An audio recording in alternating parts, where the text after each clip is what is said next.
পৃথিবীর সমস্ত পানি যদি জিব্রাইলের মাথায় ছেড়ে দেন, পানিগুলি পরে পরে পা পর্যন্ত আসবে, কিন্তু পানি শেষ হবে, জিব্রাইলের কদম পর্যন্ত আসতে পারবে না। এত বড় জিব্রাইল। 300 পাখা আছে।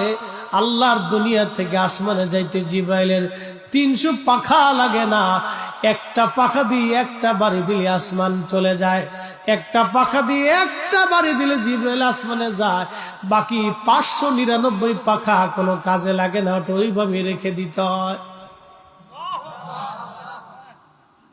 এই জিব্রাইল আল্লাহকে বলেন, আল্লাহ বেহেশত দেখবো। আল্লাহ বলেন যাও। জিব্রাইল উড়তে লাগলেন, 600 পাখা দিয়ে বাইরে দিতে লাগলেন। 600 পাখা দিয়ে বাড়ি দেয়।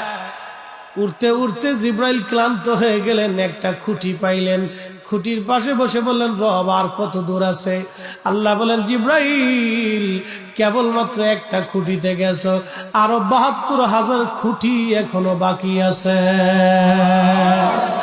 এক চিৎকার মেরে বলেন আল্লাহু আকবার।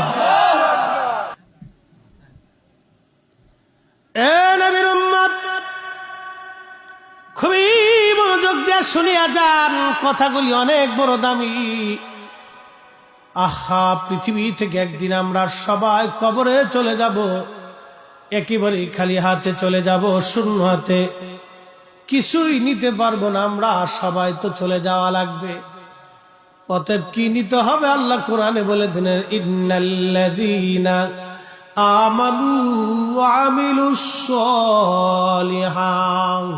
দুইটা জিনিস নিয়ে আসো, একটা ঈমান আর একটা আমল। ঈমান আর আমল, ঈমান আর আমল।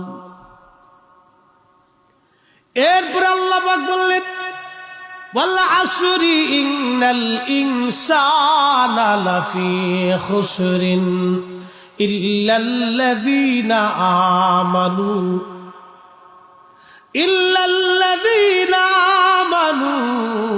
ওয়া আমিলুস সলিহাত। সময়ের কসম করে বলি, যে সময় কারো জন্য বসে থাকে না।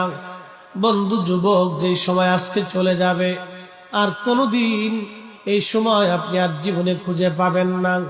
এই সময় পার হয়ে যাবে, সময়টা চলে যাবে। Time and tide wait for নান।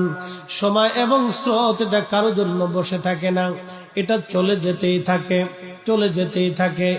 একবার যদি চলে যায়, আর কোনোদিন এই সময় আপনি খুঁজে পাবেন না।